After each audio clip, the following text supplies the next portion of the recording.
अगर तुम्हें ऐसा भ्रम हो गया हो कि कोई एकांत गुफा हो, घुस जाऊं बस वहां भगवत प्राप्ति हो जाएगी, तो चूहा और सांप रात दिन बिल में रहते, इनको भगवान की प्राप्ति हो गई क्या? तुकाराम जी से जब प्रश्न किया गया कि क्या गृहस्थाश्रम में भगवान की प्राप्ति ऐसे हो जाएगी जो विरक्तों की हो जाएगी? बहुत ध्यान से सुनिए, सिद्ध संत है, वो कह रहे हैं कि पागल मत बनो, भगवान की प्राप्ति भगवान के भजन करने से होती, वो गृहस्थी में भी हो जाएगी। अगर तुमको लगता है कि वन में रहने से भगवान मिल जाते हैं, तो हिरन को मिल जाते, खरगोश को मिल जाते, बाघ को मिल जाते, सब ब्रह्म प्राप्त हो जाते। अगर तुमको लगता है कि एकांत में ध्यान लगाने से मिल जाते, तो बगुला जल में खड़ा होकर एक टांग के बल ध्यान लगाता है, लेकिन मछली आई गट्ट से खाया फिर शांत खड़ा है, बगुला को नहीं मिला। फिर कहते हैं कि एकांत गुफा में घुसने से भगवान मिल जाते, तो चूहा और सांप बिलई में रहते हैं रात दिन, उनको भगवान मिल जाते। तो इसलिए हम तुमसे कह रहे हैं कि ये ची चपड़ की बातें छोड़ो। तुकाराम जी कह रहे हैं घर में विट्ठल का मंदिर बना, घर को ही विट्ठल का मंदिर बनाओ, ठाकुर विराजमान करो, आप सेवक हो जाओ, बढ़िया भोग लगा के पाओ, नाम कीर्तन करो, कथा वार्ता करो, अपने कर्म को भगवान को अर्पित कर दो, भगवान की प्राप्ति हो जाएगी। हम तुमसे पूछते हैं, जो लोग सोचते हैं अन्न नहीं खाएंगे तो भगवान की प्राप्ति हो जाएगी, तो कितने ऐसे जीव हैं हमारी प्रकृति में? तुकाराम जी कह रहे हैं ये बड़े महापुरुष हैं, किसी के कहो सांप खाता अन्न, करे क्या धान बकभी, कपट भरा भीतर भरा उदर मल से, करे चूहा भी एकांत गदहा भी भभूत रमावे, तुका जल नक्राले काग ही नहाए कहो तो। क्या अन्न न खाने से भगवान मिल जाएंगे? अगर हां तो बहुत से पक्षी ऐसे हैं जो केवल फलाहार रहते हैं, बहुत से ऐसे हैं जो घास चर के रहते हैं, ना वो अन्न खाते हैं ना कुछ और, कुछ है फलाहार, कुछ है तृण चरते हैं, कुछ है पानी पी के केवल रहते हैं भैया, केवल पानी से। इन सबको भगवत साक्षात्कार हो जाता है क्या? केवल पानी से रह रहे तो भगवत साक्षात्कार हो जाएगा, केवल फलाहार रहे तो उनको भगवत साक्षात्कार हो जाएगा। तुकाराम जी कहते हैं कितने हैं वायु भक्षण करते, केवल वायु पी करके जीते हैं,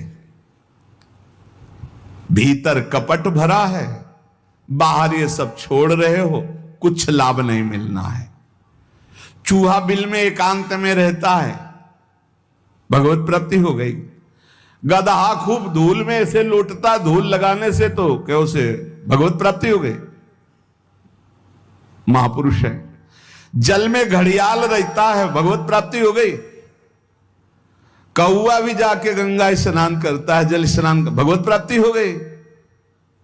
भैया जब तक भजन नहीं तब तक भगवत प्राप्ति नहीं, बाहरी क्रियाओं से। तुकाराम जी कह रहे हैं तुम्हारे हृदय में बुराई भरी हुई है और बाहर से साधु का वेश बनाए हो तो तुम्हें भगवत प्राप्ति हो जाएगी। अरे चाहे वायु भक्षण करो, चाहे तुम ध्यान का नाटक करो, चाहे एकांतवास करो, चाहे भस्म लेपन करो, चाहे जल में खड़े हो जाओ, चाहे जितना अनुष्ठान करो, जब तक भजन नहीं करोगे भगवान का तुम्हारी बुद्धि निर्मल होने वाली नहीं, बाहरी क्रियाओं से कोई लाभ नहीं। तुकाराम जी कह रहे हैं भक्ति मुक्ति दिलाने वाली है समस्त भव बंधनों से। रात दिन अपने प्रभु का नाम जप कर रहे, चिंतन कर रहे। एक गृहस्थ आए थे, बहुत अच्छी स्थिति, नेत्रों में नेत्र मिला के जब बात किया तो बड़ा संतोष। जब जाने लगे तो कहा 1 मिनट रुको, इसे मुख पे बड़ाई नहीं करनी चाहिए, पर आप सावधान रहना, बहुत अच्छी स्थिति, संभाल के निकल जाओ। बस उन नेत्रों से ऐसे किया, चुपचाप गंभीर मुद्रा, प्रश्न बहुत जोर का, और स्मरण में बिल्कुल तन्मयता, एक एक चेष्टा उनकी बता रही थी। बहुत बढ़िया बाजी मार ले जाओगे, कोई तुम्हें प्रणाम नहीं करेगा, कोई दान पुण्य नहीं, कोई नमस्कार नहीं, बहुत जल्दी निकल। विरक्त भाव में रात दिन भगवान के भजन में व्यतीत करो, तभी बात बनेगी। केवल इन सब बाहरी बातों का देखो, इसीलिए खंडन किया है तुकाराम जी ने। जो इस देह से ज्यादा प्यार करते हैं वो सीधे नरक का रास्ता तय कर लेते हैं। बहुत संभल के चलने की जरूरत है। इस देह के राग को मिटाने के लिए ही तो भगवत मार्ग में चले, चाहे गृहस्थ हो चाहे विरक्त। तुम अपना स्वभाव बनाओ आत्म कल्याण के लिए। शरीर को ज्यादा सुख दोगे, ज्यादा सुख भोगोगे तो नरक का रास्ता पुष्ट कर देगा। और शरीर का त्याग भी नहीं करना है कि मतलब, क्योंकि शरीर के बिना भजन नहीं होगा, शरीर के बिना साधना नहीं होगी। तो उचित खिलाओ पिलाओ, उचित विश्राम और खूब भजन और सतमार्ग की चेष्टाओं की। इसको इतना भजन कराओ कि इसका भाव ही नष्ट हो जाए कि मैं शरीर हूं। तुकाराम जी कहते इसमें संदेह नहीं। वैराग्य की बातें करने से वैरागी नहीं हो जाता। जब सुंदर सुंदर भोग, सुंदर सुंदर रूपवान भोग शरीर के सामने उपस्थित और भोगने की इच्छा ना हो, उसका नाम वैराग्य है। बातें करने वाले वैराग्य की तो करते रहते हो, जब सामने प्रश्न आता है तो उत्तर नहीं दे पाते, अर्थात भोग आता है तो उन्हीं में लिप्त हो जाते, उन्हें वैरागी नहीं कहते। इसीलिए हम कह रहे हैं कि अपने मुख से नाम नाम नाम, निरंतर नाम जप करो। यदि मुख नहीं नाम जप रहा तो ये जिह्वा टुकड़ा है मांस का, और मुख जो है मांस का एक कुंड मात्र है। नाम जप करो, सदगुरु प्रदत्त नाम जप करो। तुका कह रहा है सदगुरु की महिमा। सदगुरु कोई मनुष्य नहीं है। चितनासी न लगे बेल काही, तया न लगे मूल, वाचे सदा सर्वकाल राम कृष्ण हरि गोविंद। गुरुदेव ने जो नाम दिया है वो कोई मनुष्य नहीं, वो साक्षात राम कृष्ण हरि ही है। बंदो गुरुपद कंज कृपा सिंधु नर रूप हरि। उन्होंने चिंतन के लिए तुम्हें जो दिया है, सारा समय उस चिंतन में लगा दो। अमूल्य है तुम्हारा जीवन। हर समय राम कृष्ण हरि गोविंद नाम जिह्वा पर बना रहे। चिंतन नासी न लगे बेल, सर्वकाल करावे। चिंतन के लिए कोई समय नहीं है ऐसा कि हम नहा धो के फिर चिंतन करेंगे। अगर शौचालय में ही मृत्यु हो गई तो हर समय नाम जप, हर समय नाम जप।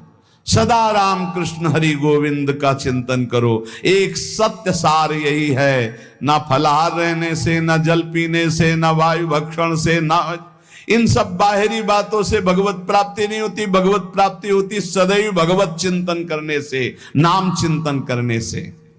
भगवान नाम कीर्तन भगवान की प्रसन्नता के लिए, भगवत कथा भगवत प्रसन्नता के लिए।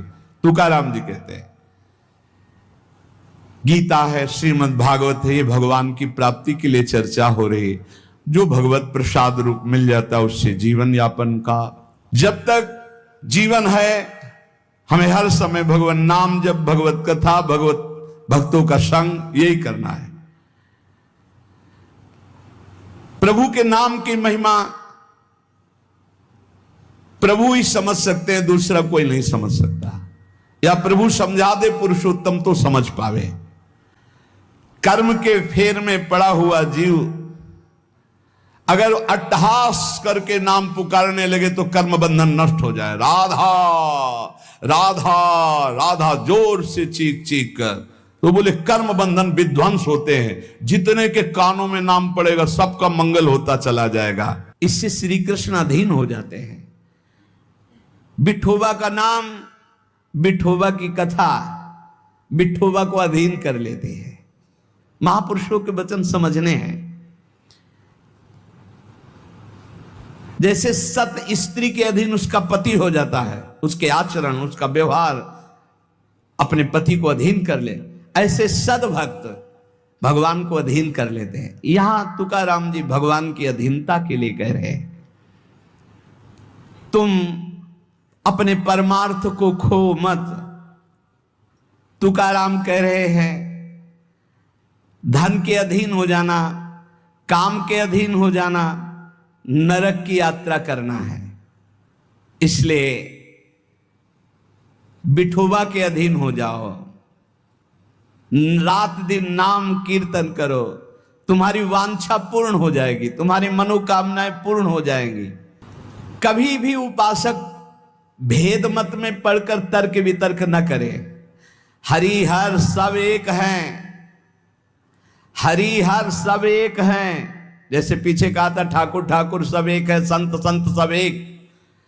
और जो संतन का सेवन करे सो जागे शुद्ध विवेक। ऐसे यहां कह रहे तुकाराम जी के हरिहर में भेद नहीं है। जो भेद फैलावे, लड़ाई झगड़ा करे, ऐसे से दूर रहना। मिठास में चीनी है, चीनी के खिलौने बने हैं। एक सवार बना हुआ है, एक घोड़ा बना हुआ है। दोनों में चीनी क्या कम है क्या? बराबर चीनी है। चाहे घोड़े से शुरू करो तो मिठास, सवार से शुरू करो। दीपावली में आते ना बने, ऐसे ही चराचर जगत में सेवक स्वामी बना वही सच्चिदानंद है। हरिहराम भेद नाही नका करुम वाद, एक एकाचे हृदय गोडी साखे रेचे ठाई। जहां हरिहर में कोई भेद करके निंदा करने लगे, वहां से कान में अंगुली डाल के चल देना चाहिए। एक ही ये परम तत्व है। ये झूठ मूठ अज्ञानी जन बहस करते रहते हैं। इनके हृदयों में बिल्कुल भगवदानंद की मिठास नहीं है। इनकी बातें नहीं सुननी चाहिए। भेद करने वालों की दृष्टि में जो माया का पर्दा लगा हुआ है, भक्तों की दृष्टि में वो पर्दा नहीं होता। वो बेपर्द देखते हैं कि सर्वत्र एक ही भगवान विराजमान है। जो सर्वत्र एक ही भगवान विराजमान ऐसा मान लेते हैं, उनके आगे पीछे दाएं बाएं भगवान की रक्षा शुरू हो जाती है। ध्यान रखना। जो सर्वत्र अपने भगवान को देखते कि सब रूपों में मेरा ही भगवान है, तो कह रहे देवु उभा मांगे पुंडे उगवी कोंडे संकटा। कोई संकट उसे छू नहीं सकता। चारों तरफ से भगवान की सुरक्षा रहती है उस भक्त के जीवन में। विश्वास करो इस बात पर। चारों तरफ से भगवान सुरक्षित रखते हैं। और जो सदैव संतों का स्तवन करके भगवान का भजन करता रहता है, उसमें कोई ऋण नहीं रह जाता। यह भी एक प्रश्न आया था, यह देव ऋण, ऋषि ऋण, मातृ ऋण, पितृ ऋण, इनसे कैसे ऋण हुआ जाए? क्या कह रहे हैं तुकाराम जी? जो संतों का स्तवन करता है, उसके हृदय में भक्ति होती, जो भगवान का भक्त होता है, उसका कोई ऋण नहीं रह जाता। सब ऋण मुक्त हो जाते हैं। एकादशी स्कंद में भगवान श्री कृष्ण चंद्र जी ने उद्धव जी से कहा है, जो मेरा अनन्य भाव से निरंतर चिंतन करता है, उसे मैं सब ऋणों से मुक्त करता हूं।